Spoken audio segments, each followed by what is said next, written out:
It is summer. I love summer and I love the 4th of July. So today's episode is all about putting together a DIY, festive, beautiful, quirky outdoor setup for you and your friends to enjoy. So let's do it. Come on in.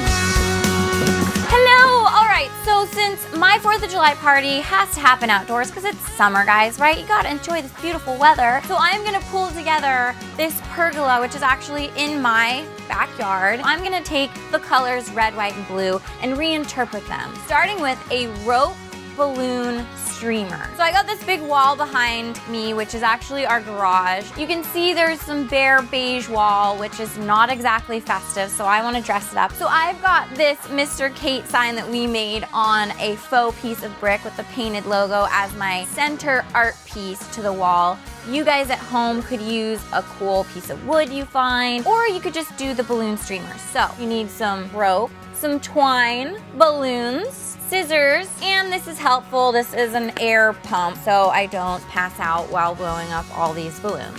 First step, I need to measure this rope and figure out how long each streamer is going to be. So let me bring this over to my wall area, loop it over, make sure I've got enough slack to tie it securely. And then I do want it to drape on the floor just a tiny bit, which is gonna weight down my streamer. If you wanna make sure that your rope isn't gonna unravel, just take a piece of tape and wrap it around the bottom. And then I'm just gonna cut right here in the center of this piece of tape. So now I just gotta cut my other pieces to flank both sides of this sign. Next, I'm going to blow up my balloons.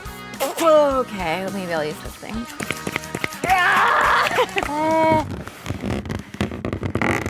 And got it! Starting down below this taped off spot, I'm gonna take a piece of twine, tie it around my little knot here, tie this around the rope. And I'm just gonna continue doing this down the length of the rope, alternating my colors. Maybe I'll do an ombre. Really, it's up to you. This is where you get to get creative. All right, get this knot nice and secure. All right, so here are my balloon streamers. As you can see, this is a great solution if you don't have a helium tank because tying them all together in these clusters, they look very bountiful. Next project, I want to do something above the table. I'm going to do a tablescape later on, but above it, we already have these twinkle lights strung, but these are here year-round, so I want to do something a little bit more festive for the 4th of July. So again, keeping with my theme of taking red, white, and blue and reinterpreting it, I have an array of scrap fabric in front of me, and you can see it ranges from tones of white to tones of blue, some twine, and a pair of scissors. I'm going to tear strips of it because I want that kind of bohemian tattered scrap look. It's about a 2-inch piece. This is the fun part. Ta-da! Look at all these strips of fabric. So now I gotta get these onto a piece of twine, or probably a couple pieces of twine, because I want to string them up above the table to kind of rain down romantically, whimsically. These are going to hang down a lot, so I might actually end up cutting these in half, which is good because I'll get even more pieces of fabric.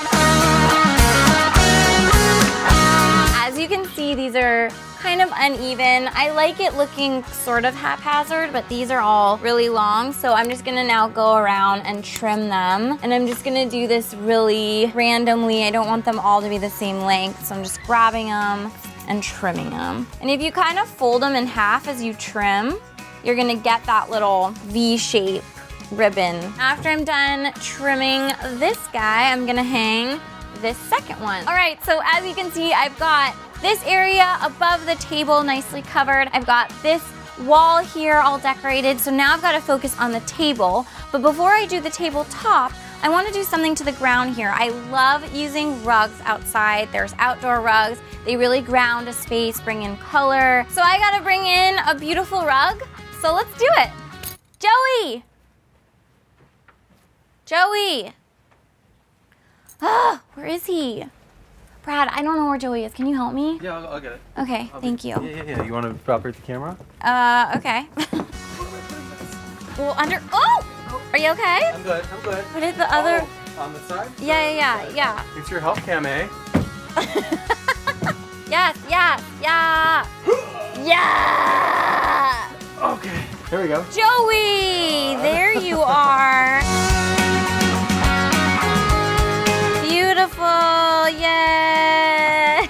Keeping with the red, white, and blue theme, I have a bunch of vintage china here. I love the look of vintage china. I think it's just has that bohemian quality. We took a trek to the thrift store and just gathered a bunch of white plates and blue plates. If you go to your local thrift store and they don't have a bunch of plates or not enough, you can make your own little bread plates, and that's what I'm gonna show you how to do here with this little gathering of stuff. These are just very inexpensive plain white plates, potatoes, and some glass porcelain paint. So what I'm gonna do is I'm actually gonna make stamps out of the potatoes and stamp them onto these plates to bring them in with the whole sort of mismatched vibe. I'm gonna cut these in half. Then I'm gonna take this paring knife, which is a smaller knife, and I'm just gonna kind of cut into the potato, making some starry looking shapes. I'm gonna put some of this light blue here into this paper plate, make sure they're nice and covered. So now I'm gonna start doing this to my plates. Now you could go all over them, you could just do one in the center. Aww, look at that. I love how organic these look because that's just my style. I like sort of the haphazard thing. If you want more exact star shapes, then I would advise using an actual stamp. Now with this porcelain paint, you want to either let it dry for 21 days. I don't have 21 days before my party, so you can also oven bake them, which cures the paint right away. So I'm gonna do that. Head on in, put these in the oven quickly, cure the paint before the party. You can check out the link in the description for the blog post, which will tell you how long to bake these and how much and all that fun stuff. Oops. This is just a little end table. I actually love using furniture that's normally used inside, outside for parties because it makes it feel like much more homey, like an outdoor room. For my centerpiece, I'm gonna use this table runner that I found at the thrift store as well, so it's perfect because it's got blue in it. Yogurt covered pretzels, blue and white candies, and some red licorice, some sparklers. This is just gonna kind of wind down the table.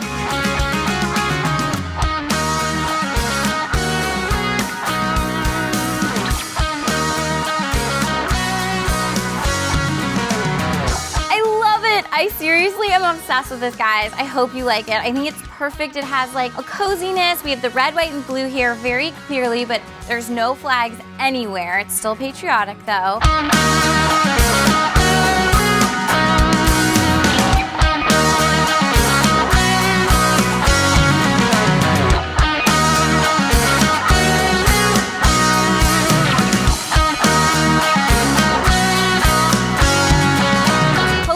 Hope you got some ideas to DIY your own 4th of July get-together. So please subscribe too, because why not? And also comment, because I love hearing from you guys. I want to know what you think of this whole setup. And remember, there's no wrong way to have fun. Cool. Bye.